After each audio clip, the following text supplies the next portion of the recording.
Dalam program Dhammakatha kali ini, Bante ingin memberikan pesan kepada seluruh umat Theravada, dimanapun Anda berada. Nah, pesan kali ini adalah Bante mengutip dari Mahasaropama Sutta di kitab Majjhima Nikaya. Nah, di sana di kesimpulan dari sutta tersebut Buddha menghimbau para bhikkhu kehidupan suci ini tidak memiliki pendapatan, penghormatan, pujian, nama baik sebagai tujuannya. Jadi na labha sakarasilo ka anisangsang. Nah jadi kehidupan suci ini bukan untuk mendapatkan perolehan, bukan untuk mendapatkan nama baik, ketenaran atau bukan juga untuk mendapatkan penghormatan. Kemudian Buddha lanjutkan, na sila sampadani sangsang. Jadi kehidupan suci ini juga bukan untuk mendapatkan moralitas yang murni. Nah, sebelum ini kita lanjutkan dulu Na samadhi sampadani sangsang. Jadi kehidupan suci ini bukan untuk memperoleh kesempurnaan samadhi atau kesempurnaan konsentrasi. Nah, kemudian Buddha lanjutkan. Na nyana dasana nisangsam.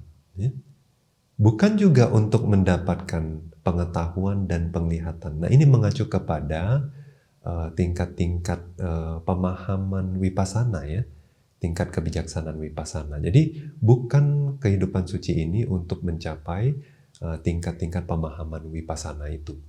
Bahkan untuk vipassana juga bukan. Jadi untuk apa? Ya cakho ahang bhikawe aku pa ceto wimuti etadadhamidang bhikawe brahmacaryang etang sarang etang paryosanang.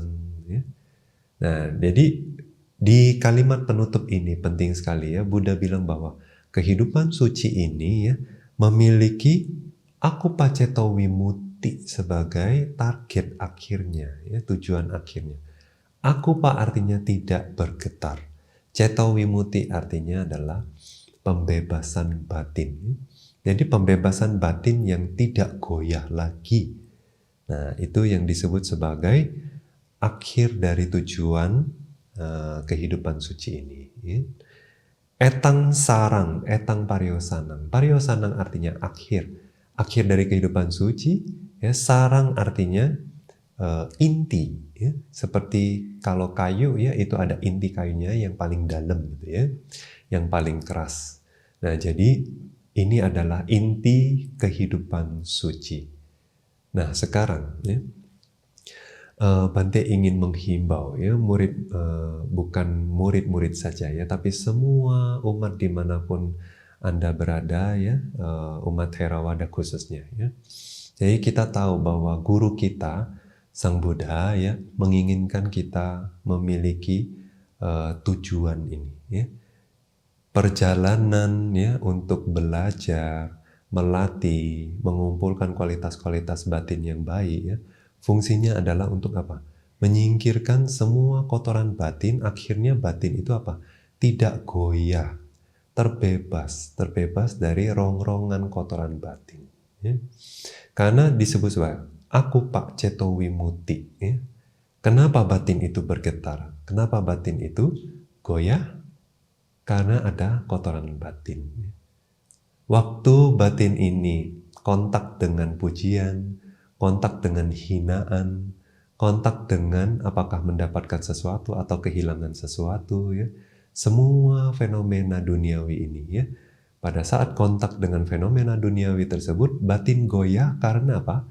Karena masih memiliki kotoran batin. Tapi kalau tidak punya kotoran batin batin itu tidak goyah, hening, seimbang gitu Nah, jadi tujuan kita belajar, berlatih ajaran Buddha itu menjadi umat Buddha, tujuan akhir kita tuh itu.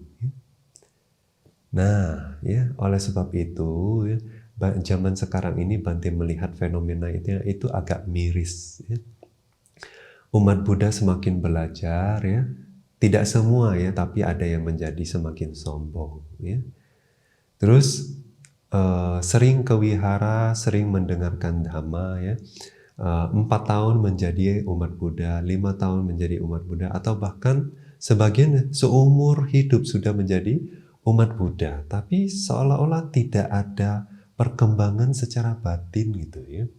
Nah, ini waktunya kita merenung, ya. Waktunya kita bercermin. Ya.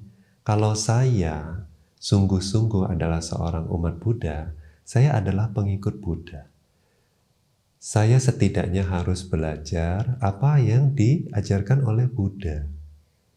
Nah, kemudian setelah meyakini itu, ya, meyakini bahwa ajaran ini baik untuk saya akan berusaha melatihnya, mengembangkan kualitas-kualitas batin yang baik yang diajarkan oleh Buddha, ya, yang disarankan oleh Buddha. Tujuannya apa? Untuk terbebas dari kotoran batin. Sadar bahwa problem di dunia ini adalah karena kita memiliki kotoran batin. Meskipun saya belum juga menyingkirkan kotoran batin, tapi setidaknya saya akan berusaha mengendalikan atau mengikis kotoran-kotoran batin ini dengan terus belajar ajaran Buddha, mengembangkan kualitas-kualitas batin yang baik dari ucapan, perbuatan, dan pikiran. Nah, kalau kita semua menjalankan itu ya, Bante yakin, ya, mustahil kita tidak melihat perkembangan. Pasti kita melihat perkembangan dalam kualitas batin kita, dalam ucapan, perbuatan, dan pikiran. Semakin sedikit kualitas batin, semakin paham dhamma, artinya semakin bijak dalam menghadapi masalah-masalah kehidupan, ya, dalam rumah tangga, baik Anda seorang umat awam atau Anda seorang pertapa seperti Serle, Samanera, atau Bhikkhu. Ya. Beberapa Bante lihat, ya, ada umat Bhikkhu, Samanera setelah melatih meditasi, mungkin punya jhana, terus bahkan berwipasana, tapi kelakuannya, ucapannya, ya, tidak mencerminkan pencapaiannya. Nah, itu kenapa? Karena tidak melakukannya atau melatihnya, ya, pencapaian yang dilatih tidak dibawa dalam kehidupan sehari-hari. Ya. Nah, yang seperti ini bukanlah baik untuk jangka panjang. Ya. Nah, kalau kita ingin menginspirasi, ya, memotivasi orang-orang di sekitar kita untuk belajar dan melatih dhamma yang Anda pelajari, yang Anda latih, adalah dengan hidup sebagai dhamma itu sendiri. Dengan melatihnya dalam kehidupan sehari-hari, orang akan terinspirasi dengan kualitas-kualitas batin yang berubah dari Anda. Ya, tentunya menjadi semakin baik. Nah, baru Anda menjadi contoh hidup. Anda menjadi figur, ya, di dalam Buddha Sasana ini. Dengan demikianlah kita berkontribusi di dalam Buddha Sasana ini, gitu ya. Jadi kita datang ke kehidupan ini, ya, tidak seperti tamu yang hanya makan terus pulang, ya. Tapi kita menjadilah seorang yang datang ikut kontribusi sebisa mungkin, ya. Dengan melatih untuk diri sendiri, itulah kontribusi kita untuk Buddha Sasana. Itulah bagaimana cara kita mengembangkan, mengajar, menyebarkan, ya, menyebarluaskan ajaran Buddha. Oleh sebab itu, Bante menghimbau, ya, pesan Dhamma kali ini adalah agar bersama-sama untuk belajar dan melatih ajaran Buddha, mengembangkan kualitas batin yang baik, ya, tidak menjadi semakin sombong, tetapi semakin rendah hati, ya. Tidak semakin mengagung-agungkan diri sendiri, ya, tidak menjadi egois, ya, tetapi lebih harmonis dengan siapapun kehidupan di rumah tangga atau juga di dalam kehidupan sehari-hari. Dalam komunitas apapun Anda tinggal, ya, yang Bante harapkan kita bisa menjadi panutan, figur, ya, untuk orang-orang di sekitar kita, juga untuk generasi yang akan datang, ya. Demikian penjelasan Bante dalam program Dhammakatha kali ini.